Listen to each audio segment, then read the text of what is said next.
안녕하십니까. 오늘은 분단체제 담론의 해체와 한반도 시민의 등장이라고 하는 주제를 걸고 하는 연합정책학술대회에서 세션 7, 북한 이탈 주민의 정체성이라고 하는 주제를 가지고 두 편의 논문 발표와 또 두 분의 토론이 있겠습니다. 최 박사님 발표를 부탁드립니다. 발표 시작하도록 하겠습니다. 북한 이탈 주민의 정체성과 한국사회 적응 방안으로 발표를 맡은 남북하나재단 조사개발팀장 최은옥입니다. 방금 그 사회를 맡으신 윤인진 교수님께서 북한 이탈 주민의 정체성을 왜 이 시점에 논의를 해야 되는지를 여러 가지 학술적인 측면에서 또는 이런 맥락 속에서 많이 분석을 해주셨는데요. 말씀하신 그 맥락 속에서 저도 이 연구의 배경을 좀 들여다보고 본격적인 발표를 진행하도록 하겠습니다. 그래서 토론 부분입니다. 토론문 이쪽 보시면은 발표문 이쪽에 나와 있는데요. 북한 이탈 주민 다양한 요인으로 많습니다. 왜 탈북을 했는지 탈북 동기를 저희가 많이 조사를 하는데 18가지 동기들이 있겠죠. 그 중에도 자유를 찾아서 더 나은 삶을 위해서 심지어 요새는 자녀에게 더 좋은 삶을 주기 위해서 이런 다양한 요인으로 탈북을 하고 제3국에서 생활을 하다가 이제 대한민국에 입국하게 되는데요. 입국 동시에 다 아시다시피 하나원에서 대한민국 국민 지위를 부여받게 되죠.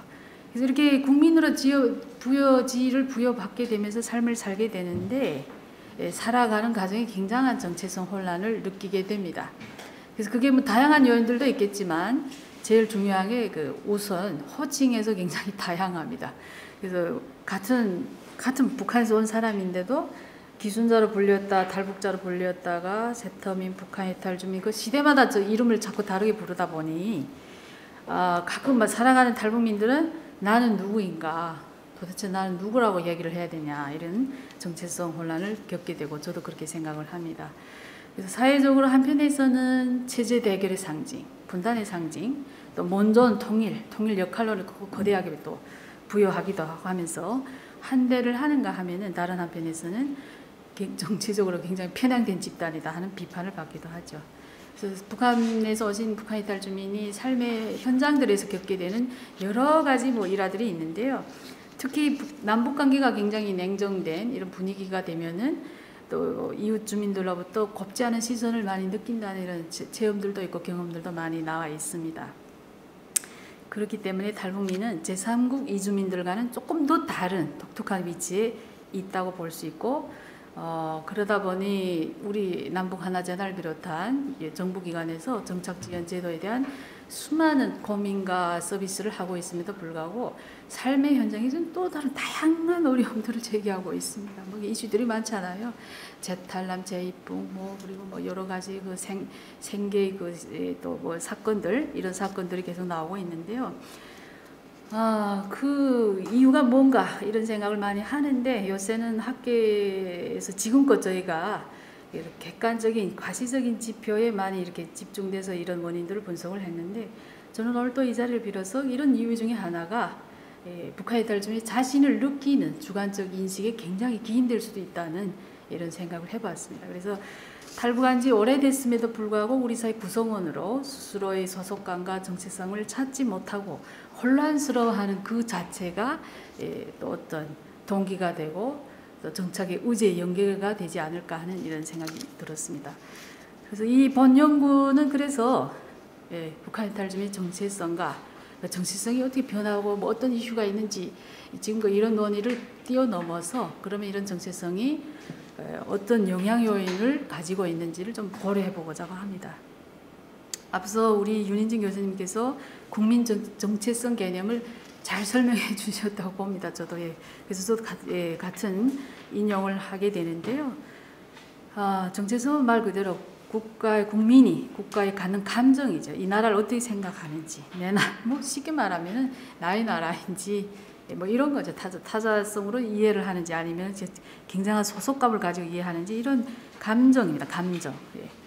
그런데 그 학자들은 그 국가 정체성에 대해서 또 어떤 요인들을 찾아보았냐면은 국가 정체성과 관련된 다양한 변인들도 탐색해 왔습니다. 지금껏 그런 변인들 중에 성, 연령, 사회적 지위, 교육 수준 뭐 이런 탐색도 있었고 또 뭐 그 인과학적 특성과 건강의 다양한 지표들과 주관적 안정감, 학업 성취 뭐 이런 것들도 또 트라우마 경험, 인지된 차별 경험, 사회적 네트워크 등이 경험 변수로 작용한다는 선행 연구들이 나와 있습니다.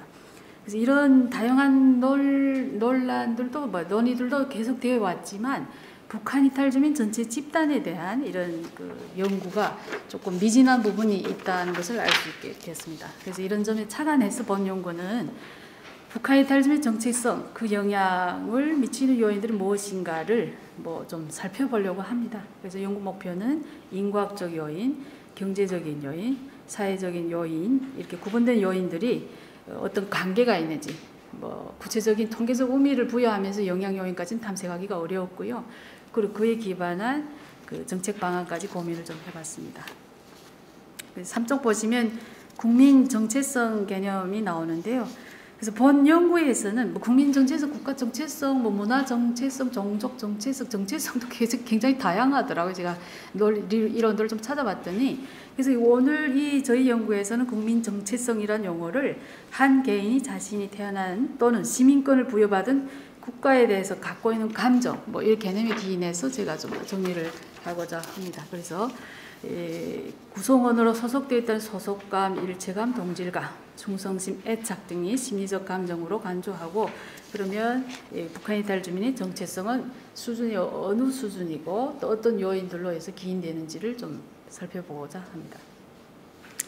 물론 북한 이탈 주민 정체성에 대한 기존의 연구들이 많이 나와 있습니다. 제 4쪽에 좀 제시를 했는데요. 전우택 교수의 그 논문에서도 북한 이탈 주민은 우리나라에 들어와서 가장 인상적인 때가 어느 때였냐 하는 질문을 하면 다들 대부분 하나원에서 주민등록증을 받을 때 그때 심정은 뭐 저도 북한 이탈 주민이지만 뭐라 할까요? 내 생에 제일 큰 성공을 이뤘다는 뭐 이런 생각이 듭니다. 사실 그것 때문에 뭐 목숨도 바쳐보고 별난 모험도 다 하고 물론 극소수의 분들은 또 아닐 수도 있습니다. 아닐 수도 있지만 대부분 뭐 너무나 바라던 국적 취득을 하기 때문에 이로 인해서 만족 끝, 내 인생 이제 꽃길이 열렸구나 하고 탄탄대로다 이제 됐다 이렇게 생각을 하는데 나와서 살면은 또 다르다. 그게 갖는 것 그 자체만으로 정체성이 형성되지는 않더라.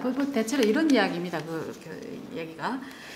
그리고 조성아 교수 연구도 좀 있는데요. 그 연구에는 좀 더 집약을 해보면은 남한사의 시민으로서의 정체성, 그러니까 우리 북한 이탈 주민의 정체성이 여러 가지로 엇갈린다. 살아가면서 남한 사람, 그러니까 남한 사람은 정체성 가져야 되고 북한 사람에서 정체성도 있고 같은 민족으로서의 정체성 또 살다 보면은 아니다 나는 이방인이라는 이런 각종의 다중적인 정체성을 형성해 나갈 뿐만 아니라 나가야 된다고 생각을 한다고 합니다. 예. 이런 또 이론들이 선행 연구가 있었고요. 건나의 연구를 보면은 탈북 대학생입니다. 대학생들은 그럼 어떤 정체성을 특징이 있냐? 그리고 봤더니 탈북 가정에서 살아남은 생존자로서의 그 의욕을 가지고 있으나 주변화된다는 거죠. 주변화돼서 그래서 그 북한 사람도 아니고 남한 사람도 아닌 복합적인 정체성을 가지게 되고 특히 남북한 사이를 잇는 중간자로서의 의미를 부여받음으로써 자신을 수동적인 피해자로 인식한다. 내가 브릿지 역할을 꼭 해야 된다는 이런 어떤 정체성을 부여받음으로써 어떤 중대한 미션을 수행해야 되는 이런 피해자로 인식하기도 한다. 이런 선행 연구들이 있었습니다. 권수연 연구자의 논문을 좀 보면은 남북한 주민 간 국민 정체성의 차이를 좀 더 탐색을 해봤는데요. 예, 다음 어쪽 보시면은 그 분석 결과에 좀 더 흥미로운 결과들이 있습니다. 그래서 그 결과 보면은 연령과 결혼 여부, 정치적 성향이 영향을 미친다. 또 북한 이탈 주민 국민 정체성 평균값이 남한 주민보다는 높다. 통계적으로 높게 나타난다. 또 다른 그 결과를 보면은 그 결과 중에 성향이 진보적일수록 국민 정체성이 낮아진다는 경향도 있고 이거는 북한 이탈 주민이나 남한 주민이나 큰 차이가 없었다라는 이런 그 통계 논문이 있습니다. 그래서 위 논의들을 보면은 북한 이탈 주민 정체성에 대한 내용을 대체로 심층 면접 방식과 통계 분석이 있는데, 심층 면접 방식 뭐 다 아시다시피 북한 이탈 주민 전체 집단에 일반화하기가 어려운 뭐 이런 한계가 있고, 그럼에도 불구하고 정체성의 복잡성과 북한 이탈 주민 개인에 대한 이해를 높여주는 의미가 있다. 그리고 통계 분석을 보면은 북한 이탈 주민 전체 집단에 대해서는 이런 집약된 연구를 한 적이 없고, 국한된 지역 주민, 국한된 계층을 중심으로 비교 연구 뭐 이런 통계 분석은 있기는 합니다. 그래서 이런 한계를 극복하고 오늘 조금 뭐 조명해 보고 싶은 거는 북한 이탈 주민 전체 집단의 정체성에 대한 유관관계 분석을 통해서 좀 더 요인들을 탐색해 보려고 합니다. 6쪽 보시면, 그래서 제가 발표하는 오늘 발표문은 가장 최근에 북한 이탈 주민 전체 집단에 대해서 실시한 정체성 조사 결과를 가지고 그 분석 결과를 좀 분석을 하고 함의를 찾아보려고 합니다. 그래서 우리 실태 조사가 지금 국가통계로 승인을 받아서 3종 조사가 이루어지고 있습니다. 경제조사, 사회통합조사, 청소년 조사가 있는데, 이게 뭐 경륜으로 실시되는 조사도 있고, 또 이게 좀 조사 체계를 정립하는 과정에 표본 조사도 있었지만 전수 조사도 좀 많이 엇갈리고 있습니다. 그래서 정체성 조사 문항에 대해서는 최근에 2016년에 제일 최종 진행을 했고요.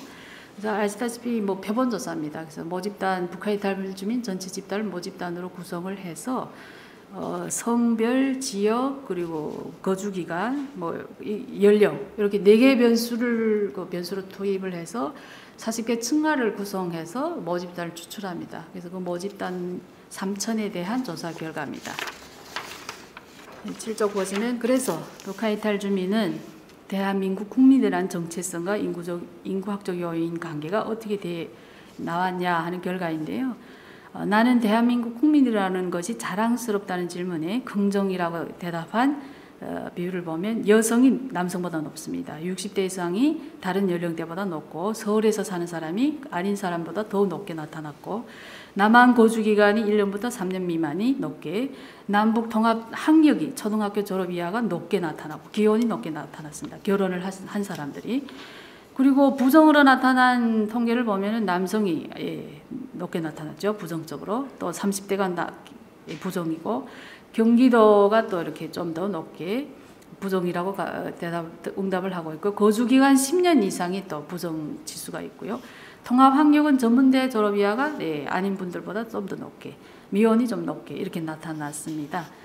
그래서 이 결과를 좀 더 뭐 선행연구 입각에서 좀 분석을 해보면 뭐 비슷하죠. 그 건수위원회의 국민 정체성 요인을 살펴본 결과랑 보면은 그쪽도 연령이 높을수록 결혼한 사람이 그렇지 않은 사람에 비해서 높은 경향이 있는데 유사한 결과입니다. 그래서 이런 결과에서 우리가 정책적 차원에서 중요한 함의를 좀 제시할 수 있는데, 북한 이탈 주민 집단이 공동의 국민 정체성을 갖고자 할 때 국가가 이를 형성하는 방식을 다양한 방식으로 다각적으로 해줄 필요가 있다. 북한 이탈 주민이라고 다 같은 사람 아니고 단일한 집단이 아니고, 북한 이탈 주민 집단 내부에도 다양한 층위가 존재하기 때문에 과거와 같이 국가가 천편일률적인 정체성을 주입 방식으로 형성을 하려고 한다면 이 탈북민 사회에 더 큰 혼란을 조성할 수도 있다. 이런 얘기를 함의를 찾아볼 수 있다고 저는 봅니다. 그래서 북한 이탈 주민 집단에도 이런 방법은 적절한 방법이 아니기 때문에 북한 이탈 주민 각 집단 내부의 차이를 살펴보면서 그 가능성을 좀 탐색해 봐야 된다. 그래서 이런 문제점을 최소화하기 위해서는 북한 이탈 주민 사회부터 또 북한 이탈 주민 집단에 존재하는 다양한 집단, 또 다양한 개인을 인정하고 존중하는 연습도 필요하다는 이런 함의를 찾아볼 수 있었습니다. 그리고 이번 경제적 요인입니다. 경제적 요인으로는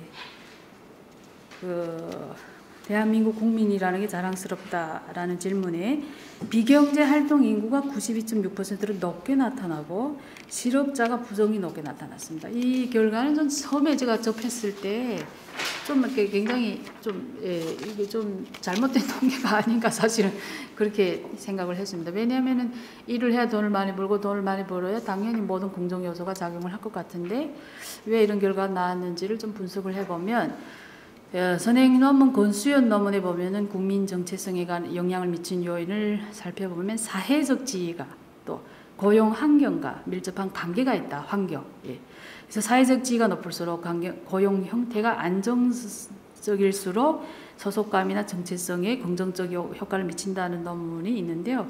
여기에 좀 더 입각을 해서 분석을 해볼 수 있을 것 같고요. 뭐 우리 북한 이탈 주민이 일반 국민에 비해서도 많은 그 경제 활동 인구는 적습니다.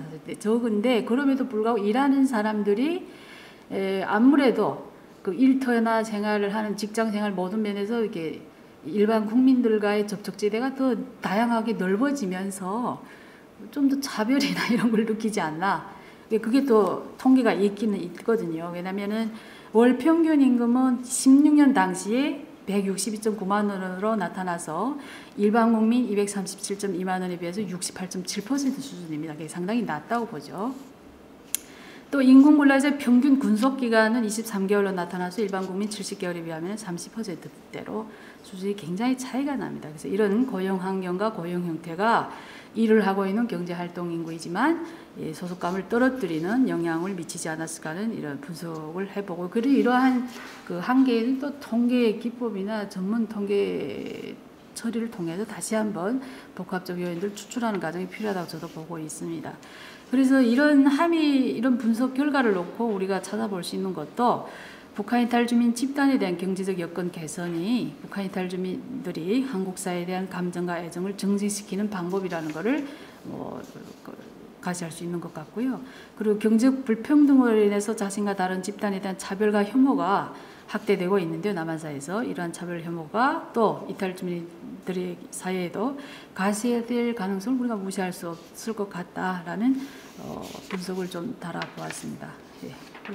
세 번째 요인 사회적 요인입니다. 사회적 요인 중에는 제가 사회적 요인이라고 이렇게 부여하긴 했는데 어쨌든 뭐 항목은 하나죠. 사실 생활 만족도와 국민 정체성과의 관계인데요. 대한민국 국민들은 정체성에 대해서 자랑스럽게 생각하는 사람은 생활 만족도가 만족한 경우에 굉장히 높습니다. 96.5%, 생활 만족도가 불만족한 경우에는 40.2%로 이렇게 나타났습니다.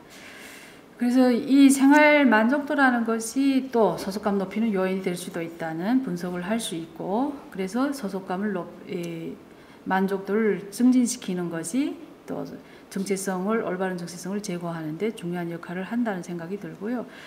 그 생활 만족도는 또 여러 가지 근거 이론들이나 선행 연구들이 있는데 원주민, 이제 우리 한국 국민의 수용도에 영향을 많이 받습니다, 사실. 근데 19년 조사에 따르면은 남한 주민이 이탈 주민을 수용하는 데 있어서 원하는 사람들 다 받아야 된다는 견해가 2007년부터 한 조사에 보면 계속 감소하고 있습니다. 그래서 12년 사이에 28.2%로 크게 감소했습니다. 그래서 이런 이유들도 이탈 주민들이 소속감이나 정체성을 높이는데 부정적인 요소가 될 수도 있다는 추가 연구들이 필요하다고 저는 찾아볼 수 있었습니다. 다음 쪽 보시면은 북한 이탈 주민 한국인의 조건에 대한 인식입니다. 한국인이라는 한국인이 되기 위한 조건에 어떤 게 필요하냐 이런 건데, 한국 국적이 가장 높게 나타났고, 한국에서 태어나는 것, 대한민국의 정치제도와 법을 따르는 것, 한국인의 역사를 이해하고 전통과 관습을 따르는 것이 중요하다고 보고 있습니다. 탈북민 자체가. 그래서 이러한 결과는 선행 연구에서 한 개인이 태어난 또는 시민권을 보여던 국가에 대한 감정, 이런 감정이 결국 소속감이고 정체성이라는 개념에서 기인될 수 있다고 보고 있고요. 19년 통일의식조사에서도 진정한 한국인이 되기 위한 가장 중요한 조건은 한국 국적을 갖는 것이랑 한국의 정치제도와 법을 존중하는 것이라는 인식이 굉장히 높게 나타났습니다. 같은 맥락에서 분석될 수 있는 문항이라고 보고 있고, 그래서 북한 이탈 주민들에 대한 대한민국의 정치제도와 법에 대한 교육이 필요하고, 한국의 역사를 이해하고 전통과 관습을 따르도록 한국 사회 공동체에 대한 소속감을 높이는 것도 정체성을 높이는 중요한 요인이라고 찾아볼 수 있었습니다. 그래서 이런 분석 결과에 기인해서 12쪽 보시면은 정책 지원을 조금 해보도록 하겠습니다. 그래서 우선 북한 이탈 주민 정체성 연구를 미치는 인과학적 요인인 성별 연령, 거주지역 남한 거주기간, 통합학력, 혼인 상태 등을 고려한 맞춤형 사회 적응 방안을 제시할 필요가 있다. 특히 여성인 경우에 남성에 비해서 소속감이 굉장히 높게 나타났는데요. 탈북민 남성 정착에 대한 집중도 필요하다, 주목이 필요하다, 이런 생각이 듭니다. 여기 뭐 내부 저희 또 탈북민 통계가 관리하는 통계들 중에도 뭐 재탈북, 재입북, 범죄 행위 뭐 이런 데서 조금 남성분들이 높게 나타나는 현상이 있습니다. 그래서 이런 남성 정착에 또 우리가 어떤 집중이 필요하다 이런 제언을 하고 싶고요. 또 거주 기간이 길수록 대한민국 국민들의 정체성이 낮게 나타났다는 건 굉장히 정말 부정적인 결과인데요. 그래서 이런 데 대한 정착 지원 제도 사각지대가 있다는 걸 말한다고 저희는 좀 보고 있습니다. 그래서 지금 5년으로 국한된 정착 지원 제도가 낳는 사각지대에 대한 정책의 보완이 필요하다 이런 생각을 좀 해봤고요. 또 혼인 상황에 따라서 또 뭐 이런 정체성 혼란을 겪을 수 있는데요. 그렇기 때문에 북한 이탈 주민 일반 국민하고 차이 나는 혼인 여부, 가족 유형에 근거한 가족 단위 지원의 맞춤형 지원이 필요하다 이런 정책들을 좀 고려해봤고요. 특히 통합 학력이 고학력일수록 낮다 이것도 그러면 그 이유가 뭔지 이런 분석이 추가 분석도 필요한 것 같은데요. 아무래도 고학력자인 경우에 그 사회적인 지위가 하향 이동하고 탈북으로 인해서 경력도 단절이 되고 하면서 또 어떤 형평성에 대한 문제를 인지하게 되고 차별감을 느낄 수 있을 것 같습니다. 그래서 이런 데 대한 제도적 보완도 계속 확대된다는 정책을 좀 강구해봤고요.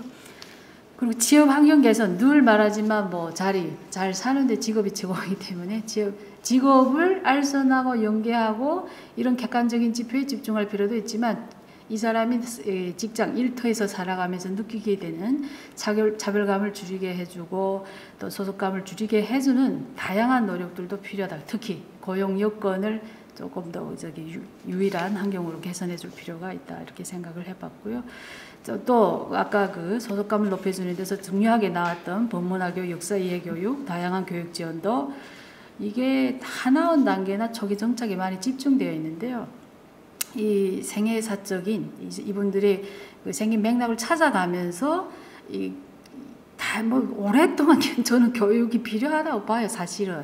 왜냐면 이게 막 몇백 년, 수십 년, 80년, 뭐 한 세기 거의 떨어져 살았는데 우리 국민이 공통으로 가지고 있는 역사적 인식이나 그런 문화적인 공유를 하고 있는 뭔가가 있잖아요. 근데 거기에 우리 탈북민들이 느끼는 괴리감이 꼭 있기 때문에 뭐 그거를 교육적으로 접근할지 아니면 또 어떤 다른 다양한 서비스로 접근할지에 대한 장기간 플랜도 필요하다는 생각을 해봤습니다. 그래서 이런 분석 결과를 2016년 발표 사례에 근거해서 좀 분석을 해봤습니다만 굉장히 부족한 연구라고 저는 자인을 합니다. 그래서 아마도 박사님들께서 또 말씀 조언을 해주시겠지만 또 전문적인 통계 기법으로의 접근도 필요하고 또 회귀 분석 통계 모델들을 통한 다양한 심층 연구가 추가로 필요하다고 저는 생각을 합니다.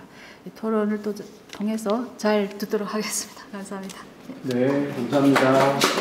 네, 시간을 잘 지켜주셔서 발표를 맡겨주셨고요. 먼저 또 우리 이민영 교수님의 발표까지 듣고 우리가 토론을 함께 하도록 하겠습니다. 안녕하십니까. 네, 오늘 그 두 번째 발표 맡게 된 고려사이버대학교 사회복지학과의 이민영입니다. 이렇게 만나뵙게 돼서 반갑습니다. 오늘 우리 그 연합정책학술대회 큰 주제가 분단체제 담론의 해체와 한반도 시민의 등장. 그래서 저는 이 한반도 시민이 과연 누구일까? 우리는 어떤 그림을 그리고 있는가 이런 고민이 조금 되었습니다. 게다가 이제 저희 세션의 주제가 이제 정체성인데요. 타자화된 정체성과 개인화라고 하는 또 새로운 개념들이 또 등장하고 있습니다. 타자화된 정체성이라 함은 사실 그동안 탈북민에 대한 정체성을 누가 규명해왔는가, 누가 정해왔는가, 탈북민 스스로인가 아니면 탈북민이 살고 있는 이 남한 사회의 사람들이 어떤가, 국가, 사회, 그리고 시민들의 어떤 그 시선이 그들의 정체성이라고 하는 것들을 규정해 온 것이 아닌가. 그래서 이제 타자화된 정체성이라는 이야기가 나온 것 같고요. 이제 개인화를 지향한다 하면 이제 개개인의 삶으로 좀 들어가 보자라고 하는 관점인 것 같습니다. 제 연구 주제도 그것과 맥락이 같습니다. 그래서 저는 오늘 발표에 대한 내용의 주제를 탈북민의 타자화된 정체성에 대한 도전을 찾았습니다. 사회가 정해준 정체성에 대해서 탈북민들이 어떻게 도전하고 있는가라고 하는 부분이죠. 근데 이제 제가 조사를 이제 2016년에 조사를 하면서 그때 청소년 아이들을 많이 만났어요. 왜냐하면 이제 막 그 한국에 와서 자기 자신의 정체성을 찾아가는 청소년기가 정체성 형성을 하는 굉장히 중요한 시기잖아요. 그래서 그 시기에 아이들은 어떤 것들을 볼까? 그래서 이 아이들의 그 고군분투하는 삶 속에서 새로운 정체성들을 찾아주는 그 과정을 이제 연구하고자 했습니다. 그래서 저는 정체성 이런 단어보다 탈북 청소년의 자기다움이라고 하는, 그러니까 자아 정체성과 좀 더 관련이 깊죠. 그래서 자아 정체성 구성 경험을 중심으로 오늘 발표를 좀 이어가도록 하겠습니다. 문제의식은 이렇습니다. 그 정체성이라고 하면 사실은 앞서서 발표하신 우리 최 박사님 말씀대로 국가 정체성도 있고 여러 사회 안에서의 정체성들은 다양합니다. 그런데 우리 청소년기 또 우리 그냥 개인의 삶을 들여다보면 정체성은 어떤 것에 전념하고 있는가, 또 하나는 그것을 갖추기 위해서 어떤 노력을 하는가 합니다. 그래서 어떤 각종의 삶의 많은 위기 경험들을 통해서 나를 형성해 가는 거죠. 자기다움이라고 하면 그 정체성을 성취해가는 지위라고 이야기하기도 하는데요. 지속적으로 자신을 들여다보고 노력하고 뭔가 고민하는 그 사이 속에서 타인과 나의 차이점을 깨닫고요. 그리고 그 안에서 자기의 목표가 명확해지고, 그리고 그것에서 삶의 가치를 발견하는 것이다, 이런 표현을 합니다. 그래서 그냥 이렇게 정해져 있는 것이 아니라 좀 유동적이고 변화되고 만들어져 가는 것이다, 이렇게 이해하시면 좋을 것 같습니다. 그런데 탈북민의 정체성은 어떻게 우리가 그동안 연구해 왔냐 하면 북한 지역 출신, 북한이라고 하는 것에 대한 것이 굉장히 중요한 영향을 미쳤죠. 그리고 그렇기 때문에 남한에서 혹은 대한민국의 국민으로서의 정체성은 어떨까 계속 의심을 던져봅니다. 질문을 던지게 되는 것이죠. 또 하나는 남한 사회 안에서는 그 누구보다도 작은 소수 집단입니다. 그래서 지금 33,000명 이렇게 하는데 33,000명 굉장히 작은 소수 집단이죠. 그래서 그런 것으로서의 정체성. 그 다음에 우리 사회가 지향하는 통일이라고 하는 것 때문에 통일을 지향하는 데 있어서 어떤 역할을 할 것인가에 대한 통일 역군, 먼저 온 통일, 이런 식의 어떤 수식어가 항상 붙죠. 그래서 그런 정체성. 그래서 되게 다양하고 복합적이다 하는 이야기들을 많이 합니다. 그러면서 우리는 이방인과 혹은 주류사회 소수자, 이런 구분 속에서 경계인이라는 정체성도 굉장히 많이 이야기를 하죠. 이런 정체성은 사실은 남북 분단이라고 하는 것, 그것을 근거로 만들어내고 있습니다. 그래서 정체성의 타자화가 남북 분단이라고 하는 이 맥락 속에서 항상 존재하고 있다는 것이죠. 그런데 실제로 한국 사회에서 20년, 30년, 아까 35년, 우리 95년 이후에 대거 한국에 오신 분들은 벌써 35년, 40년 이렇게 살고 계신데, 아직도 계속 한국 사회 구조적인 문제 속에서 나타나는 그런 정체성의 이슈보다는 남북 분단, 정치적인 맥락에서도 많이 해석하고 있지 않은가. 그래서 최근에 연구들은 사실은 인정투쟁에 대한 이야기들을 많이 합니다. 그래서 스스로 새로운 시민으로서의 정체성을 구성해가는 연구들을 하는데, 어떤 우리의 결과의 모습보다는 그 과정을 어떻게 해가는가에 대한 것에는 조금 더 주목할 필요가 있습니다. 그래서 저는 오늘 청소년들의 삶을 통해서 어떻게 그걸 만들어가는가라고 하는 것에 집중을 해보고자 합니다. 탈북 청소년의 연구 안에서도 역시 국가 정체성 굉장히 중요하게 늘 나오고요. 탈북 청소년의 정체성 연구하면 대부분 이 아이가 한국인으로서의 정체성을 얼마나 갖고 있는가, 중간만큼 갖고 있는가, 완벽하게 갖고 있는가, 이런 것에 더 많이 연구가 집중되어 있는 것도 사실입니다. 두 번째, 우리 정체성 연구에서 많이 다루고 있는 것은 트라우마입니다. 우리 정신건강 분야의 트라우마, 상처, 치유되는 상처, 이런 치유할 수 없는 상처, 여러 가지 상처에 대한 이야기들을 많이 하는데, 이 부분이 아이들의 정체성에도 영향을 미치는 중요한 키워드입니다. 또 하나는 우리가 늘 남북 분단, 통일에 대한 이야기를 하면 독일 사례를 이야기하는데요. 그래서 동독인들의 서독인화에 대한 정체성이 또 아이들에게도 그대로 보이는지 이렇게 보는 연구들이 많이 있습니다. 그래서 사실은 지금 탈북 청소년의 정체성 연구는 대부분 복합성, 혼종성, 이런 정체성에 대한 이야기들 많이 섞여 있다. 이거저거 이렇게 다양하다라고 하는 것들을 이야기를 많이 하고요. 각종의 경계들을 넘나들고 있다는 이야기를 많이 합니다. 저도 전적으로 동의를 합니다. 근데 어떻게 넘나드는가, 어떤 모습으로 살아가는가에 대해서 좀 더 집중해 보고자 하고요. 또 하나의 중요한 과제는 제가 이번 연구에서는 조금 더 집중하고자 했던 것은 우리가 앞서서 우리 최 박사님 발표에서도 사회 구조적으로 이미 탈북민이 처한 이 사회에서의 현실이 척박하고 어려운 부분들이 있습니다. 이제 그런 부분들에 대해서 어떻게 도전하는지에 대한 지적, 그래서 조금 더 구분해서 보려고 했고요. 또 하나는 조금 더 발전적으로 대안을 생각해 보면 사실은 여기 안에서 타인과의 관계, 나와 타인과의 관계 속에서 형성되는 게 정체성인데 관계성을 어떻게 맺어가는가, 그렇다면 내가 나 자신을 그대로 잘 보여줄 수 있는가, 내 자신의 가치를 발견하면서 교류하고 있는가에 대한 관점입니다. 그래서 제가 인터뷰를 하면서 사실은 강점을 말해보세요, 잘하는 거 말해보세요 라는 질문을 했습니다. 왜냐하면 그런 질문을 받아본 적이 없다고 했었어요. 어떤 아이들은 뭐가 힘들어요? 뭐가 어려워요? 뭐 어떤 도움이 필요해요? 이런 질문만 너무 많이 받는다는 거예요. 그러면 계속 내 부족한 것들만 보기 시작했다는 거죠. 그래서 저는 이번 그 정체성 연구에서는 강점과 역량에 대한 부분을 통해서 사실 우리가 대안도 모색하고 어떤 힘으로 도전하고 있는가도 찾아보고자 했습니다. 네. 우리 타자화된 정체성에 대한 도전이기 때문에 사실은 그 시작은 타자화라고 하는 것을 어디서 어떻게 구조적으로 시작했는가, 저는 법률에서 찾고자 했습니다. 그래서 사회구조적 관점의 투영체로서 그 법률 자체는 그 대상에 대한 국가 권력과 사회의 태도를 반영합니다. 우리 앞서서 뭐 탈북민, 탈북자, 뭐 북한, 이주민, 자유 이주민 여러 가지 탈북민에 대한 호칭에 대한 이야기를 하셨는데 사실 그것들이 좀 완전히 정리돼서 사회적으로 공표된 것이 법률 안에 들어있는 명칭이죠. 크게 탈북민에 대한 법률은 4가지로 지금 역사적으로 이렇게 거슬러 올라갈 수가 있습니다. 첫 번째 60년대 국가유공자에 관한 법이었고요. 두 번째 79년부터 93년까지 귀순용사에 대한 법이었고, 93년 국민의 정부 이렇게 들어오죠. 그래서 조금 더 민주정부가 들어오면서 동포에 대한 개념이 여기 가미가 됩니다. 그다음에 97년에 북한이탈 주민에 관한 법, 지금 현재까지 이 법이 유지되고 있습니다.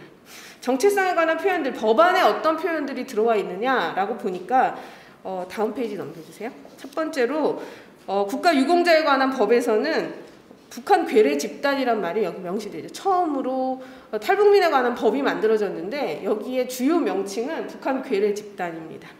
그 안에 군인, 민간인, 항거하는 사람, 기밀을 갖고 온 사람, 귀순한 사람, 이런 단어의 개념들이 등장하죠.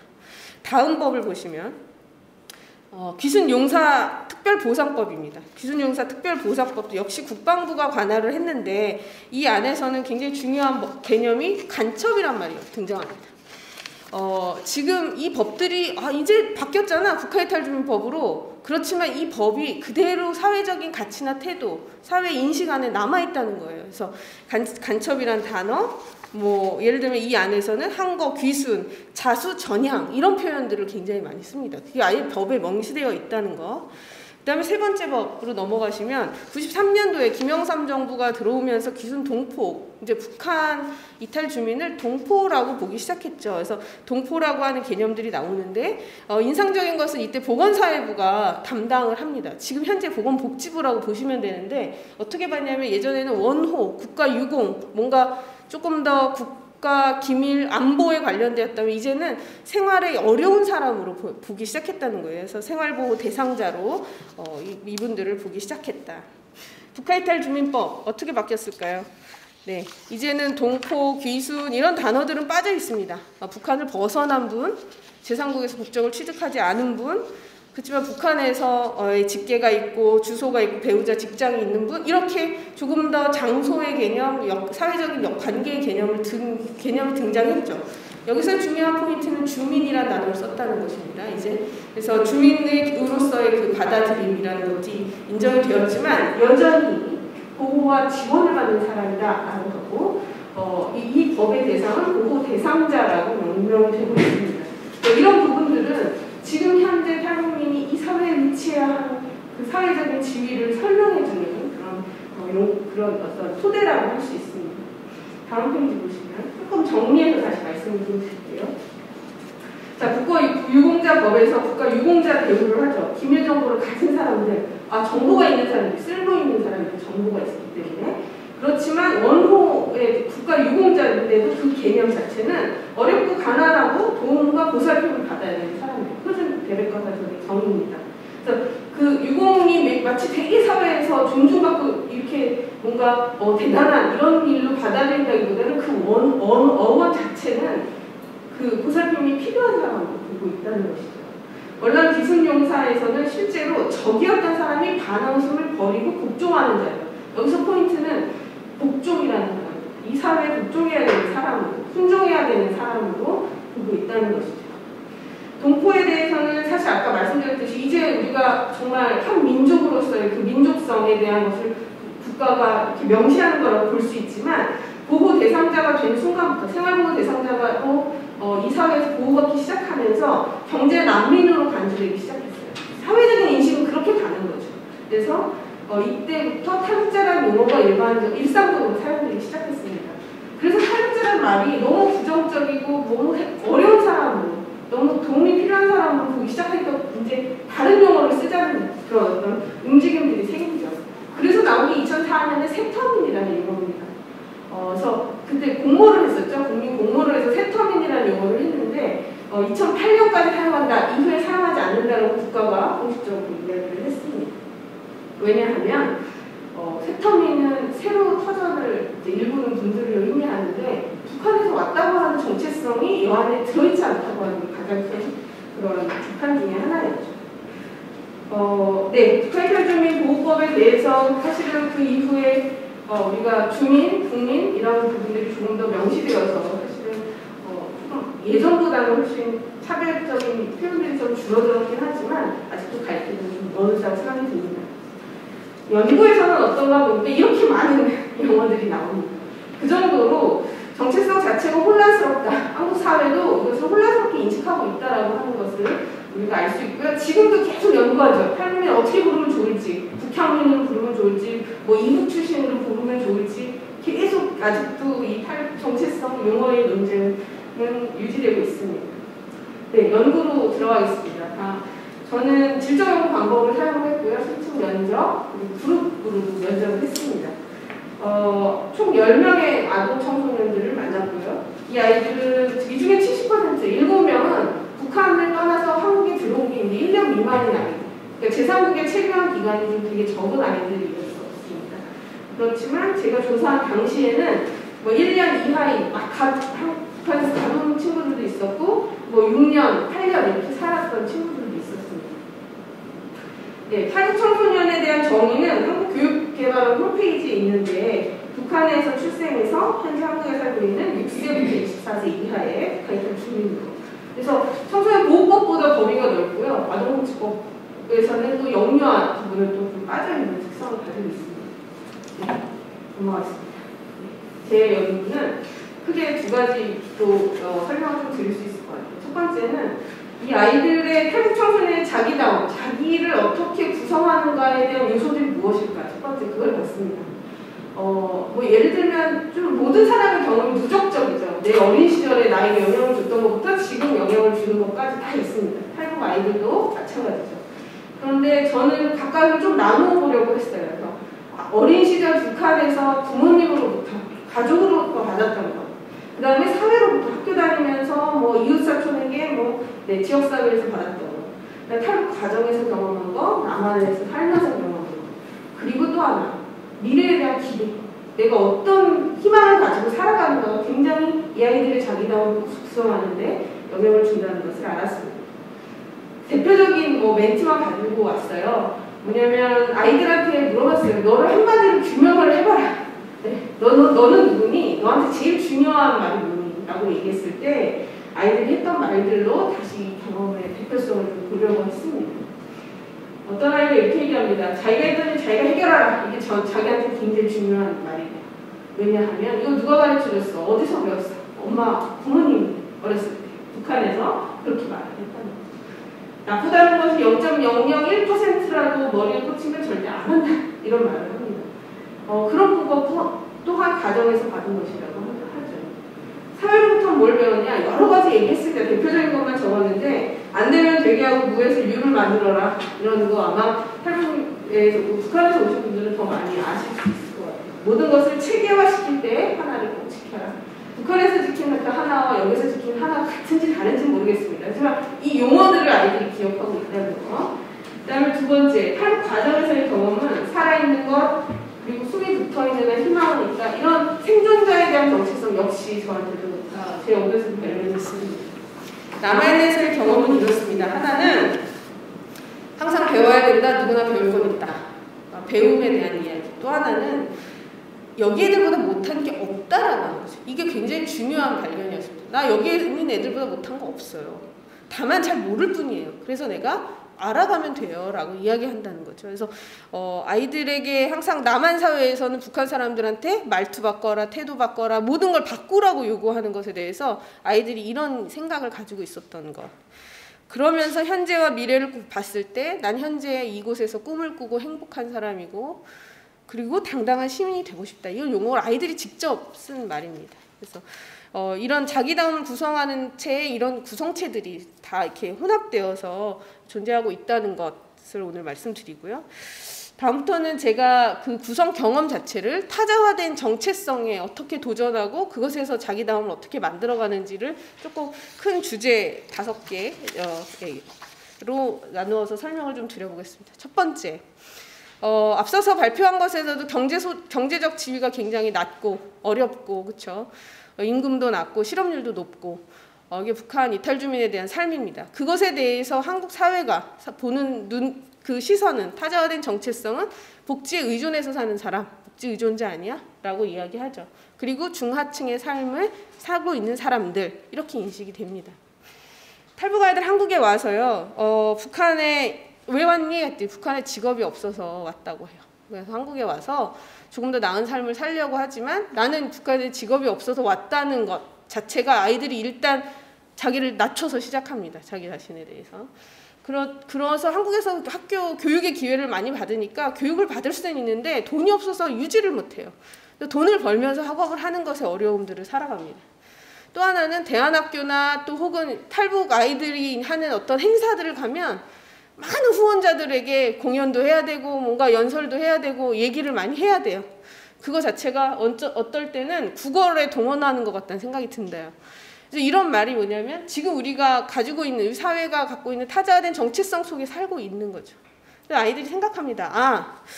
북한을 생각하면서 거기는 가족 사회를 생각하면서 좀 절약하고 절제하면서 살아야겠다라는 도전을 하기 시작하고요. 또 하나는 많은 혜택이 있는데 사실 여기서 잘 살려고 보니까 경쟁하는 것을 내가 알아야 되고 그 필요성을 인식해야 된다는 걸 깨닫습니다. 이런 것이 아이들이 이 타자화된 정체성에 도전하는 모습이죠. 그래서 자기다움은 아이들은 아이들입니다. 뭐라고 생각하냐면 일단 먼저 북한보다는 내가 여기서 굉장히 잘 살고 있어 라고 생각하는 거 첫 번째. 두 번째는 내가 여기 가지고 있는 자원이 없잖아요. 아는 사람도 없고. 그건 최대한 많이 어울려야 되겠구나 라고 생각합니다. 그래서 가능한 많은 사람들과 어울리면서 더 나은 삶을 꾸리려고 하고요. 그리고 공부 열심히 해서 중산층 이상의 삶을 살려면 어떻게 해야 되는지 전략을 세웁니다. 그러면서 자기 다움을 만들어가죠. 두 번째, 남한 사회가 탈북민에게 가장 많이 요구하는 거 배워라, 바꿔라. 그죠? 수정해야 되는 사람이에요. 다 바꿔야 되는 사람이죠. 그래서 자기 자신을 들여다보니 실제로 그런 거예요. 북한에서 배워온 영향인지 모르겠는데 짜맞춰진 생각, 독창적인 생각을 잘 못한다는 걸 깨달았어요. 난 그런 것 같아. 빨리 배워서 다 바꿔야 되는데 초조하고 불안합니다. 아이들도 그런 삶을 살아요. 그러다가 생각해보죠. 남한과 북한의 진짜 갈등이 뭘까? 대외적으로 남북 관계에 대한 것이 나오면 아이들의 삶에도 깊이 영향을 줍니다. 근데 그럴 때 갈등의 원인을 생각해보기 시작하죠. 두 번째는 그냥 무조건 이렇게 해라고 일방적으로 배우는 게 아니라 내가 부딪히면서 알아가야겠다. 부딪혀야겠다라는 이야기를 하고요. 그 다음에 세 번째, 많이 배우라고. 자본주의는 이렇다고 얘기하는데 자본주의 다 안다 이거예요. 이미 북한도 많이 변했죠. 그래서 자본주의에 대해서는 금방 적응할 수 있었다. 이거는 왜 저렇게 하지? 라고 이제 좀 자기 자신에 대해서 사회가 잘못 생각하고 있다. 이런 얘기를 합니다. 아이들은 이제 전공을 선택할 때 이제 좀 체제를 좀 객관적으로 보면 좋겠다는 생각을 하면서 그런 전공을 선택하거나, 또 하나는 북한 아이들의 모습이 자꾸 떠오른대요. 아, 여기선 독창적이지도 못하고 발표도 잘 못하는데 북한 아이들은 어떻게 살지? 꼼꼼하기도 하고 솔선수범하고 아이들 잘하는 거 많잖아요. 그런 모습들을 자꾸 생각을 하면서 내 안에도 그 모습이 있다는 걸 찾는다는 거죠.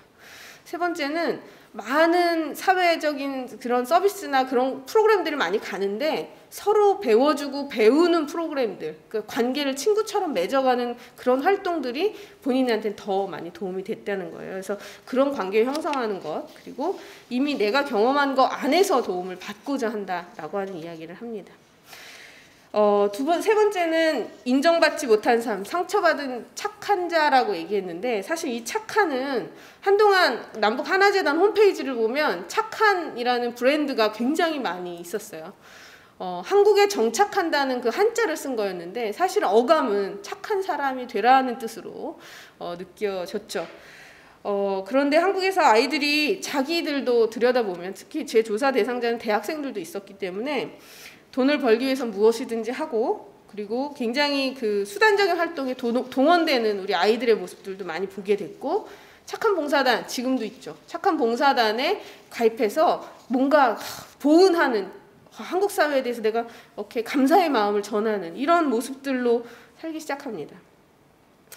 트라우마에 대한 부분이 사실 많지는 않았어요. 그런데 아이들이 그 부분에 대한 이야기들을 이제 사실 약간 간접적으로 많이 했던 것 같습니다. 어떤 도전을 해보냐, 사실은 중심을 가지고 안 한다라고 하는 표현은 뭐냐면요, 여자 아이들, 여성들은 되게 이제 그런 성산업과 관련된 일에 많이 유혹이 많다고 합니다. 그래서 그런 것에 대해서 자기가 중심을 잡고자 하는 게 굉장히 사실 힘들었다 그래요. 그래서 그런 결심에 대한 부분이고, 또 하나는 북한에 있는 가족을 도와줘야 되기 때문에 모든 알바를 다 해봤다. 그래서 그런 이야기들도 합니다. 또 하나는 정해진 남북한의 차이가 있다는 거예요. 한국 사람들은 정해놓았다는 거예요. 남북한은 이렇게 달라라고 정해놓은 것에 대해서 자기가 스스로 공부하면서 극복하려고 되게 많이 연구했어요. 이렇게 이야기하더라고요. 그러면서 자기 자음에 대한 모습은 크게 세 가지로 이야기하는데, 하나는 나를 인정해야겠다라는 겁니다. 인정받는 게 아니라 인정하는 것부터 시작하는데, 뭐냐면 생존자의 모습보다는 사실은 생명의 소중함을 아는 사람이라는, 생명. 그래서 그런 부분들이 저는 그 기존의 연구보다는 조금 더 아이들의 그 용어, 그런 부분들을 조금 더 미래적으로 보고 있지 않은가 하는 생각이 듭니다. 두 번째는 자유를 얻어서 여러 가지 이유가 있지만 나는 꿈을 꿀 수 있는 사람이에요 라고 하는 부분이죠. 자꾸 과거나 뭐 이런 것에 연연하지 않겠다라고 하는 것들을 많이 이야기를 하고요. 그래서 새로 시작할 용기가 있는 사람이다라는 이야기를 합니다. 네 번째는 소속되지 못한 삶, 북한 선전가, 프로파간다와 같은 역할들을 한다. 타자화된 정체성 중에 하나죠. 사실은 뭐 우리 신변보호 담당관 제도로 인해서 사실 늘 신변을 보호받는다고 하지만 감시받고 있다라는 용어도 표현들도 많이 하십니다. 사실 기존에 북한에서 워낙 억압받고 살았기 때문에 이 안에서도 굉장히 조심하면서 살아간다는 이야기를 아이들의 입에서도 하더라고요. 그런데 북한에 대한 그 방송들이 많아지면서 기회가 많아졌대요. 그래서 본인들도 뭔가 증언할 수 있고 방송에 나갈 수도 있고 이런 이야기들을 많이 한다고 합니다. 형사님들한테는 되게 좋았나 봐요. 막 이제 온 친구들은 뭐 상품권도 주고 뭐도 주고 그래서 좋아요라는 이야기들도 많이 있었습니다. 어떤 도전을 하느냐, 두 가지입니다. 이것은 조금 더 선전하고 대외적으로 북한을 알리는 역할에 대한 부분을 이야기를 하는데, 첫 번째는 좀 조용히 살자고 결심하죠. 북한에 있는 가족들의 피해를 주지 않기 위해서. 그게 북한에서 핍박받았기 때문이 아니에요. 그냥 북한의 가족을 생각하면 조용히 살아야겠다. 두 번째는 강제적으로 뭐라고 말하라고 하면 그건 안 하겠다 이거죠. 그래서 그런 이야기들을 아이들이 합니다. 그래서 대외적으로 북한에 대한 이야기를 할 때는 내면에서 확실히 세우고 나가야지, 그렇지 않으면 큰일 납니다 이런 이야기를 하죠. 그래서 그런 이야기, 그리고 최근에 왔기 때문에 생생한 이야기들을 좀 전달하고자 하는 그런 이야기. 또 하나는 광장에서도 우리 탈북 청소년 목소리를 당당하게 내겠다, 이런 내는 모습들을 이야기를 합니다. 네, 마지막으로의 정체성 부분은 다문화냐, 난민이냐, 동포냐 여러 가지 용어들이 또 존재하죠. 이주해온 삶에 대한 평가입니다. 우리가 탈북 청소년 하면 사실은 앞서서 얘기한 것처럼 북한에서 태어나 이게 전제였지만 최근에는 우리가 탈북 배경의 청소년들의 대부분은 제3국이나 남한 출생 자녀들이 많이 있습니다. 그래서 실제 본인들의 생활 안에서는 중국에서 온 학생으로 뭐 이해되거나 언어 차이가 많이 있고 음식 문화나 이런 게 많이 다르다 이런 이야기들을 하죠. 그러다 보니까 자신감도 떨어지고 편견도 많이 경험하고 차별도 당하고 이렇게 아이들이 많이 이야기합니다. 그래서 말도 안 하고 적응도 안 하고 그냥 떠나버리는 선택을 하는 아이들도 많이 있죠.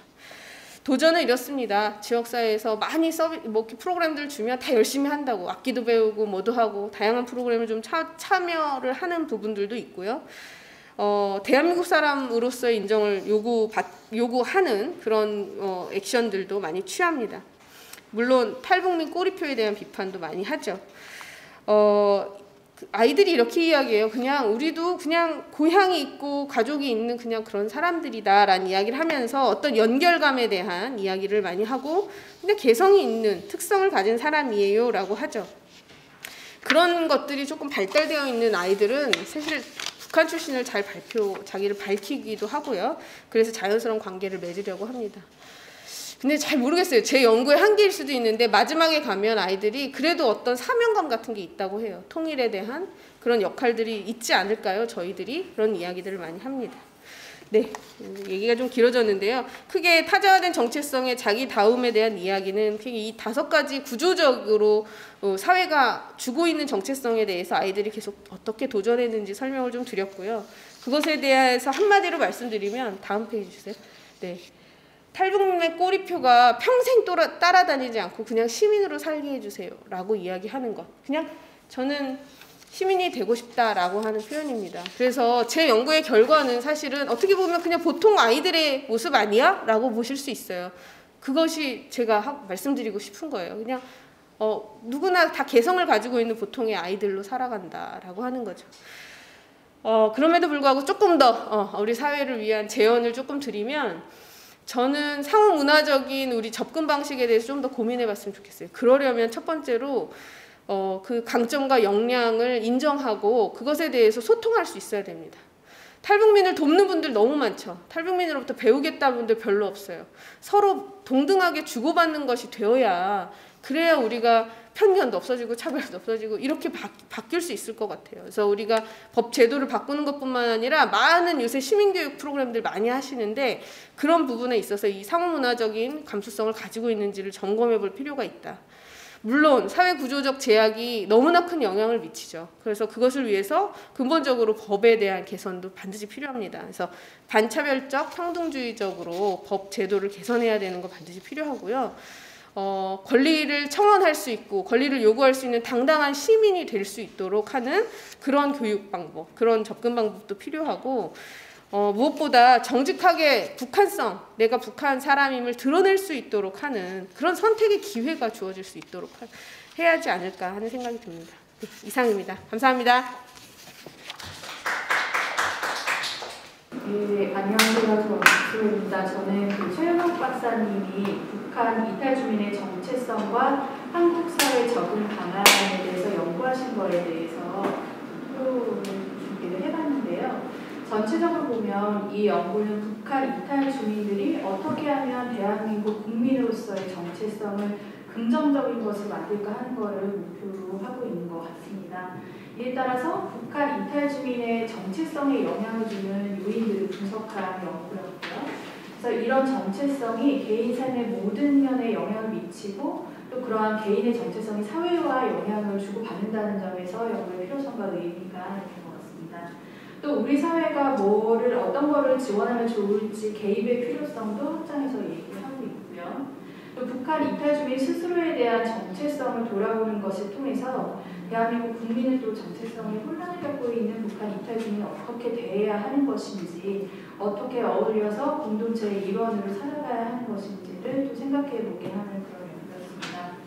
근데 결국은 또 임명 교수님도 이 결론 부분에서 얘기하셨는데 북한 이탈 주민 정체성이라는 표현 자체가 사실은 사라지고 또 필요 없게 되는 날이 대한민국 국민으로서 온전하게 받아들여지는 것이 아닌가, 이들이 진짜로 적응했다는 것을 보여주는 것이 아닌가 이런 생각을 한번 해보게 됐고요. 따라서 북한 이탈 주민의 현재 정체성을 고민해야 하지만 궁극적으로는 북한 이탈 주민으로서의 정체성을 고민할 필요가 없는 대한민국을 만들어가는 것이 필요하지 않을까 이렇게 생각을 해봤습니다. 이 연구 내용에서 살펴볼 것을 몇 가지를 좀 뽑아봤는데요. 먼저 정체성의 개념입니다. 정체성이 다양한 의미를 가질 수가 있는데 이 연구에서는 목차와 본문과 연구 목표 이런 데에서 정체성, 국가 정체성, 국민 정체성 뭐 이런 용어들이 좀 섞여서 사용이 되고 있습니다. 어떤 뜻인지는 알겠지만 그래도 또 종합적으로는 국민 정체성이라는 용어를 정리를 해주는 걸로 봐서 이 용어들을 국민 정체성으로 종합하려는 것으로 보이는데요. 이런 용어들이 차이가 있는지 혼용해서 써도 되는지를 한 대 모아서 정리한 다음에 이게 소속감과 같은 사용되는지를 좀 얘기해서 이렇게 보여주면 좋을 것 같고요. 또 이 연구는 북한 이탈 주민이 대한민국 국민이라는 정체성을 갖고 있느냐 마느냐 이런 존재 여부를 보려는 것이 아니고요. 또 어떤 정체성을 갖고 있느냐, 뭐 대한민국 국민이라고 생각하는지 아니면 대한민국 내에서 특정 집단으로 분류된 소외감이나 경계적 정체성을 가지고 있는지를 묻는 것이 아닙니다. 이 연구는. 그래서 이 연구에서 보이는 정체성이라는 것을 묻기 위한 질문 자체가 대한민국 국민이라는 것이 자랑스럽다. 이 문장에 대해서 긍정적인지 부정적인지를 묻고 있거든요. 그러니까 대한민국 국민이라는 것에 대한 만족 정도에 대한 것을 물어보는 연구로 보입니다. 북한 이탈 주민은 대한민국 국적을 가졌기 때문에 너무나 당연하게 대한민국 국민이라는 것은 그냥 팩트에 해당하는 거고요. 따라서 이 대한민국 국민이라는 것 자체에 대해서 정체성을 되물을 필요는 없기 때문에 이 연구에서는 자랑스러운지 이런 걸 질문을 함으로써 정서적으로 그리고 심리적으로 긍정적이거나 부정적인 이런 느끼는 정도를 파악하고 있는 연구라고 보이는데요. 근데 이제 본문 제목에서는 북한 이탈 주민의 정체성 분석 이렇게 나와 있기 때문에 이 연구의 취지가 약간 혼란을 가져올 수 있는 것으로 보여서 이런 것들이 조금 정리가 되면 좋을 것 같고요. 근데 또 여기 연구 논문 그 목차랑 그 본문에서도 약간 제목이 다른 게 있어서 그 정리가 좀 되었으면 좋을 것 같고 또 어떻게 보면 정체성보다는 소속감이라는 어떤 정서적인 수용의 정도 이런 거를 보려고 한 것 같습니다. 그래서 소속감이라는 단어와 굉장히 더 맞아 보인다는 생각이 들고요. 그래서 여기서는 자랑스럽다고 느끼는지를 소속감으로 봤는데 이 자랑스럽다는 질문에 대한 답을 긍정 부정으로 나뉘어서 또 안정감을 느끼고 긍정적으로 받아들이는 것을 정체성으로 정의하고 있는 것으로 보입니다. 그래서 근데 만족감이 정체성을 형성할 수 있다는 점에서 이런 정의가 틀린 것은 아니지만 소속감을 정체성이라고 한다고 하더라도 소속에 대한 만족 여부가 정체성 자체인지는 좀 설명이 필요할 것 같아서 약간 이 부분에 대해서는 생각을 좀 듣고 싶고요. 그 다음으로 이 정체성 개념에 대해서 봤을 때 부정적인 감정으로서의 정체성을 가질 수 없는가 이런 의문을 한번 제기해 볼 수 있을 것 같습니다. 그러니까 정체성이라는 것을 부정적인 감정으로도 느낄 수 있지 않을까 이렇게 생각을 해보게 되는데요. 왜냐하면 대한민국 국민이라는 소속감은 강하게 갖게 되면서도 오히려 그런 애증의 감정 때문에 이 대한민국이 이런 상태라는 것은 마음에 안 들고 바뀌었으면 좋겠고 또 따라서 당장 자랑스럽다고 느끼지는 않지만 나는 대한민국 국민인 것은 부정할 수 없다고 느끼는 그런 형태의 정체성도 있을 수 있지 않을까. 이건 대한민국 국민에게도 마찬가지인데요. 내 자신이 대한민국 국민이라는 정체성은 뭐 흔들림 없이 명확하지만 이 나라가 자랑스럽진 않다, 마음에 들진 않다 뭐 이렇게 말할 수 있는 거거든요. 그래서 그런 것들도 약간 좀 정리가 되었으면 좋겠습니다. 그래서 이런 긍정과 부정 여부로 이 대한민국 국민이라는 정체성을 보는 것에 대해서 약간 혼란을 유발할 수 있다는 점을 단서로 달아줘서 여러 가지로 해석될 수 있다는 점을 제시해 주면서 이 연구에서는 어떤 관점이라고 제한점을 명확하게 해주는 것도 방법이 될 수 있지 않을까 이렇게 생각을 해봤습니다. 그 다음으로 살펴볼 것은 정체성에 영향을 미치는 요인인데요. 이 연구에서는 한국에서의 상태를 변수로 삼았습니다. 그렇지만 이 정체성의 상당 부분이 이미 살았던 곳인 북한에서의 경험과 인식이 많은 영향을 미칠 것으로 보이는데, 아까 이제 최 박사님이 말씀해 주셨지만 그것까지 다 포함하지 않았다고 이제 말씀을 해주셨고요. 특히 나를 둘러싼 국가가 바뀌었다는 것은 일상적인 경험이 아니기 때문에 이 변화 자체가 상당히 큰 영향을 미칠 가능성이 있고요. 그러니까 이 이질성 자체의 영향에 대해서도 또 살펴볼 필요가 있고, 기존 연구에서도 다중적 정체성 형성에 대한 것이 있었다는 점에서 이 북한에서의 경험과 인식 요인이 추가될 경우에 국민 정체성에 미친 영향, 이것도 궁금한 생각이 들었습니다. 또 정체성과 만족도에 이 영향을 미치는 요인 중에서는 북에서 함께 오거나 또 북에 놔두고 온 가족이나 친척 지인들이 있을 것 같고요. 또 북한 이탈 주민 개인과 관련된 요인 외에도 외부 요인으로서 남한 주민들의 인식과 태도, 남한 사회와의 네트워크 형성 등이 영향을 미칠 건데요. 이 연구에서도 서론에서 밝혔는데 남한 주민들의 환대나 비판에 대한 언급이 있었고요. 남한에서의 차별 경험이 소속감과 정체성에 혼란을 준다고 이렇게 서술을 했습니다. 그래서 근데 이렇게까지 확장을 하면 또 요인이 굉장히 많아지기 때문에 우선 여기서는 이탈 주민의 개인 관련 요인이라고 이렇게 한정을 해서 정해준다면 연구가 조금 완성도가 높지 않을까 이런 생각을 한번 해봤고요. 이 본문 중에서 또 좀 세부적으로 본다면 이 경제적 요인과 정체성, 사회적 요인과 정체성 이런 것들은 이제 정책적으로 개선의 여지가 많은 부분이기 때문에 조금 더 깊이 연구를 해보면 그 많은 부분이 조금 나올 수 있지 않을까 싶습니다. 그리고 한국인의 조건에 대한 그 북한 이탈 주민들의 인식 이런 거를 좀 조사한 부분이 있었는데, 여기서 한국인이라는 정체성을 갖는 조건이 그러니까 소속감을 느끼는 우선순위 조건 중에 하나가, 그러니까 뭐 국적도 중요하지만 한국에서 태어나는 것을 꼽고 있다는 점을 본다면, 그러니까 한국에서 태어나지 않은 북한 이탈 주민들의 어떤 소외감을 보여주는 것이 아닌가 이렇게 역으로 생각해 볼 수 있을 것 같고요. 그리고 이 연구 결과에서 사회 적응 방안을 같이 연구의 함의와 함께 제시를 해주는데요. 이 본 논문의 연구 결과가 주는 함의는 어떤 이런 정체성을 긍정적으로 만들기 위해서 조건 맞춤형 지원 방안이 제시돼야 된다 이렇게 얘기를 하고 있습니다. 근데 이 부분은 연구 결과에 따라서 나오는 방안이 되어야 될 것 같은데 약간 조금 덜 쓰신 부분이 있지 않나 그런 좀 생각이 들고요. 그래서 영향 요인 분석에 기초한 사회 적응 방안 제시, 이게 이제 서론에서 이 연구의 목표로 했기 때문에 좀 더 연구 결과랑 연관된 방안들을 제시해 주는 것도 있었으면 좋겠다 이런 생각을 해봤습니다. 그리고 북한 이탈 주민이 단일하지 않고 다양한 층위가 있기 때문에 국가가 일방적으로 국민 정체성을 주입하려 하면 안 된다 이렇게 또 지적을 했는데요. 근데 이를 해결하는 방안이라는 것이 국가의 일방적 주입이 아니라 국가의 다양한 주입으로 가능하다 이렇게 제시를 하고 있는데, 근데 이 주입하는 주체가 국가라고 하는 것을 좀 봐야 될 것 같은데요. 국가란 주체가 어떠한 방식으로든 주입하는 것 외에도 다른 방안들도 좀 고려가 돼야 될 것으로 보입니다. 이 연구에서도 제시한 바가 있는데요. 서로 다른 정체성 간 조화로운 공존을 모색하려는 노력과 실천, 이거는 국가 외에도 개인이나 지역 공동체 단위에서도 굉장히 중요한 부분이고요. 또 사실 이런 개인과 지역 공동체 또 사회에서 조화로운 공존을 모색하는 자세와 태도를 가지는 것이 이런 것들이 다 모여서 국가를 이루는 것이기도 하기 때문에 좀 고려가 필요하지 않을까 생각합니다. 네, 이상입니다.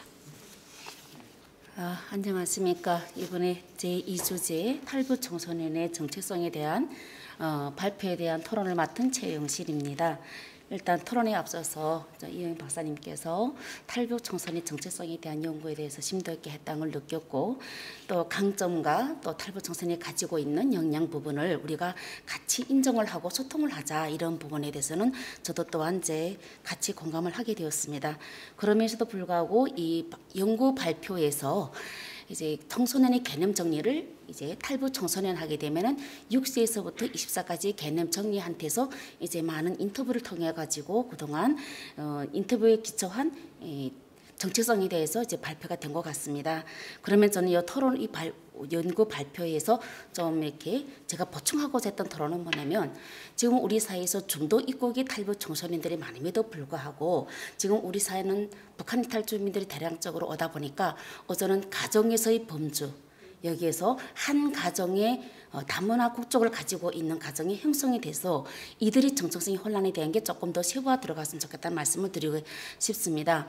그 부분이 뭐냐면 한 가정에 이제 북에 고향을 두고 온 자녀가 데려왔고 또 중국의 체류 가정에 10년 동안 있으면서 또 중국 국적을 가진 자녀를 데려왔고 또 한국에 와서 한국의 남편을 만나서 또 이제 가정이 생겼고 그 가정 속에 또 이혼 가정을 만나다 보니까 또 남편 쪽의 이제 가족이라든지 또 여성 쪽 한국 여성 쪽의 가정이 이러한 복합적인 가정의 구성에서 우리 탈북 청소년들이 정체성이 어떻게 지금 형성되고 있는가 이런 부분이 조금 더 저는 구체화 세부화 되어야 되겠다는 말씀을 드리게 되었습니다. 그다음에 이 연구 발표에서 지금 이제 대부분 청소년을 하게 되면은 좀 이렇게 중고등학생 중심으로 연구가 되지 않았나 이런 말씀을 드리면서 초등학교 과정에서부터의 정체성이 이제 확립이 되어야 이 학생이 바르게 성장을 하고 우리 사회의 시민으로 국민으로서 바르게 성장하지 않을까 이런 측면에서 탈북 청소년들이 초등학교 과정에서 어떤 정체성에서 어려움을 겪고 있는 데서 좀 말씀드리고자 합니다. 학교 생활에서 정체성의 어려움은 일단은 북에서 들어온 그 탈북 학생이 같은 경우에는 정말 북에서 배운 교육 과정과 또 초등학교의 교육 과정이 너무나도 다르기 때문에 여기에서 오는 이제 어려움이 있습니다. 그다음 또 중국에서 학교를 다니다가 또 부모 따라서 이제 한국에 입국한 중국 자녀는 한국어를 전혀 모릅니다. 그러면 중도 입국한 이 학생은 같은 가정이지만 이제 누나라고 하고 만나고 오빠라고 만나지만 고향이 서로 달라요.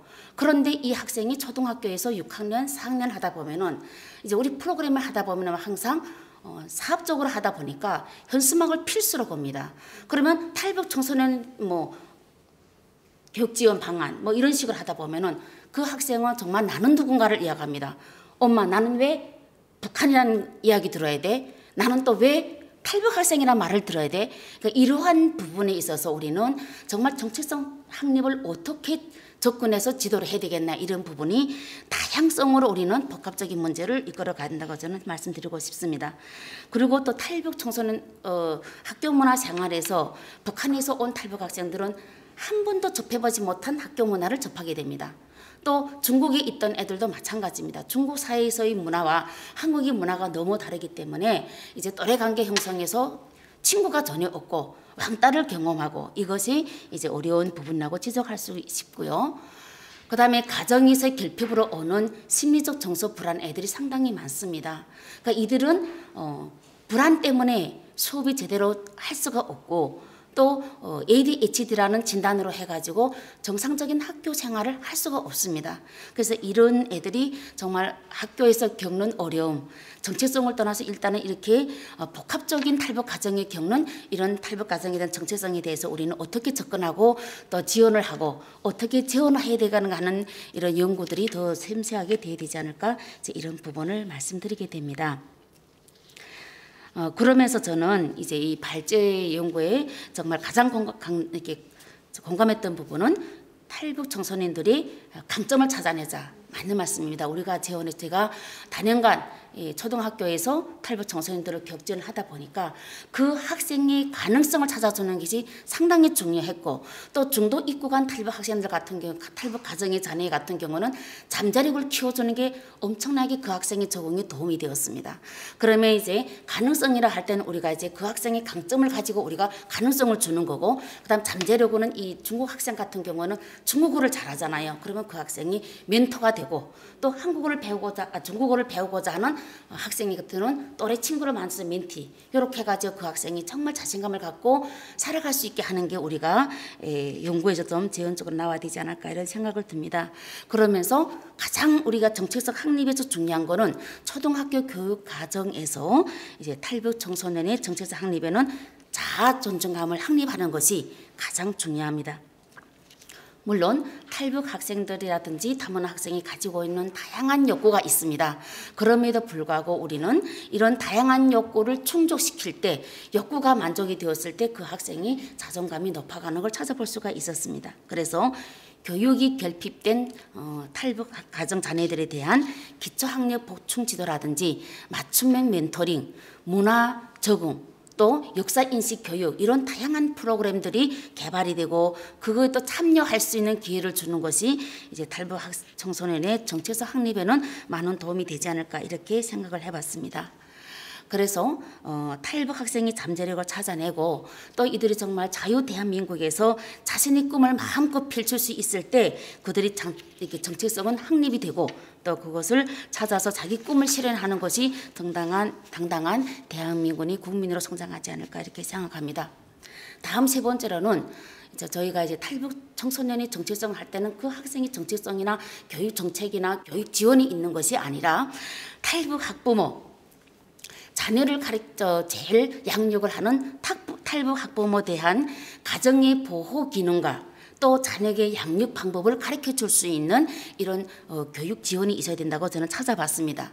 지금 탈북 청소년 지원센터라든지 남북하나재단이 어제는 10년 넘게 정책적으로 운영이 되고 있지만 정부 지원에 의해서 아직까지 탈북 학부모 교육에 대한 이런 정확한 매뉴얼이라든지 지원 방법이라든지 연수라든지 워크숍이라든지 전무하다고 저는 이제 찾아봤습니다. 그래서 가장 중요한 거는 정책도 좋지만 또 그 자녀를 양육하는 부모가 탈북 자녀일 때는 어떻게 가르치고 양육을 하고 중국인 또 이제 자녀들은 어떻게 하고 또 한국의 엄마들은 어떻게 자녀 양육을 하는지 이런 매뉴얼이 나왔으면 좋겠다는 생각을 하게 되었습니다. 그래서 여기 지금 최은옥 팀장님께서 남북하나재단에서 지금 연구 개발을 하고 있지만 이 탈북 청소년 정체적 확립을 위해서는 탈북 청소년보다도 부모에 대한 연구 교재 개발과 또 매뉴얼 같은 게 더 나오면 이 탈북 청소년들이 학교 적응하는 데 더 많은 도움이 되지 않을까 이런 말씀을 드리게 되고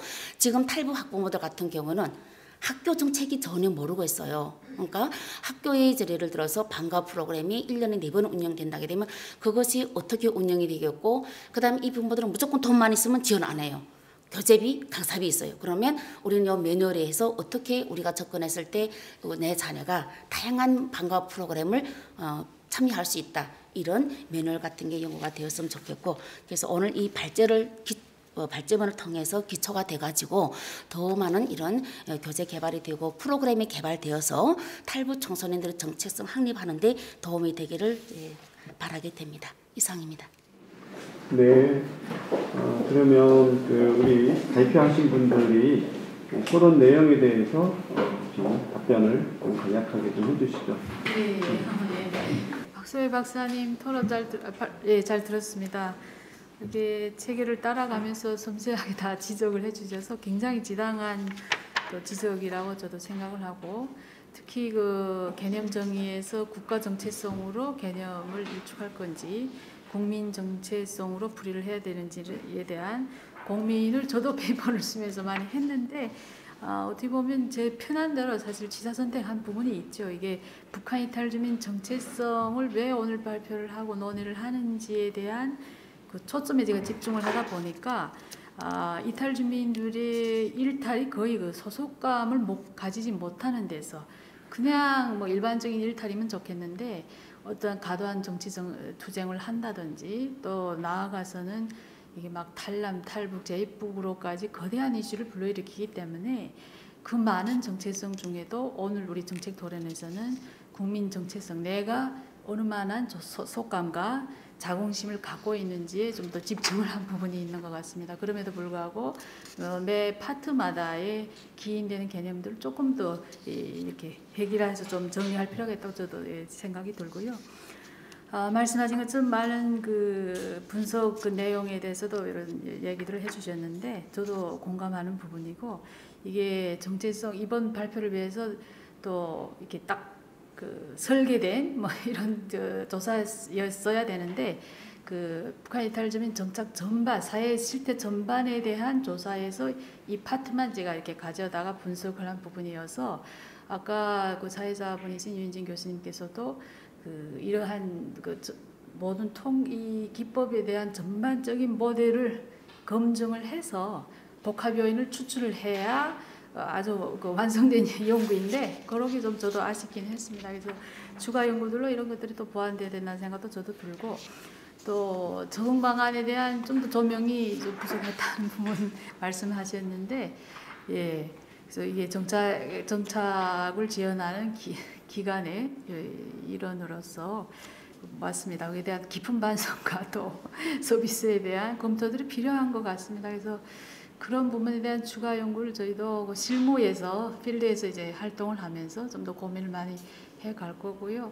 오늘 토론을 통해서 제 연구의 한계를 저도 잘 알게 되고 보완할 생각이 있습니다. 네, 감사합니다. 네, 최영실 회장님 너무 고견을 전해주셔서 감사합니다. 말씀하신 부분에 대해서 전적으로 사실 동의하고요. 제가 이 연구는 사실은 이 제3국 출생 아이들도 있고 또 남한에서 태어난 아이들도 있고 또 북한에서 태어난 아이들도 있는데 요 연구의 그 주체는 사실은 이제 북한에서 태어나서 온 아이들입니다. 지금 이렇게 세 그룹을 나눠보면 한국의 그냥 탈북 배경을 가지고 있는 아동 청소년으로 보면 아마 가장 소수자죠. 가장 숫자가 작고 그 2배 정도가 지금 제3국 출생이고 그 3배 정도가 남한 출생 자녀라고 지금 추정은 되고 있는 것 같습니다. 그래서 조금 더 이 연구를 조금 확장해서 아이들이 갖고 있는 그 복합적인 출생지와 가정 안에서의 그 정체성 투정에 대한 부분들도 그 공부해보고 연구해볼 필요는 정말 있습니다. 지금 사실 훨씬 더 제안이나 제도 개선, 프로그램 개선 부분으로 많이 말씀해 주셔서 저도 전적으로 동의를 하는데 그럼에도 불구하고 제가 이 연구에서 조금 말씀드리고 싶었던 것은 그게 이제 2가지 키워드로 말씀드릴 수 있을 것 같아요. 하나는 말씀하셨던 대로 우리가 강점과 역량을 물어보는 훈련이 돼야 된다. 현장에서. 선생님들도 그렇고 부모님들도 마찬가지입니다. 탈북 배경의 부모님들이 사실 다문화 가족의 어머니들처럼 부모님들처럼 한국 교육제도를 잘 몰라서 아이들 양육에 어려움이 있는 건 사실이죠.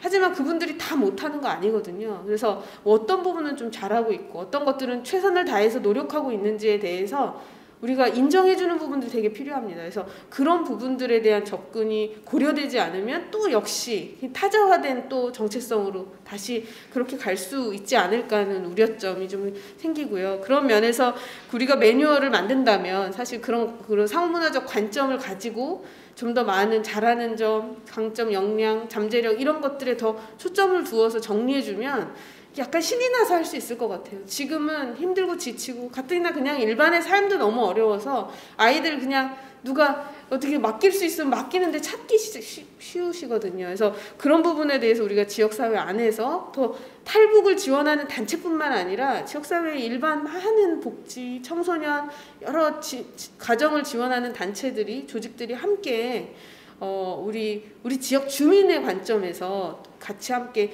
협력하는 그런 접근 방식들을 반드시 같이 고민해 봐야 하지 않을까 하는 생각이 듭니다.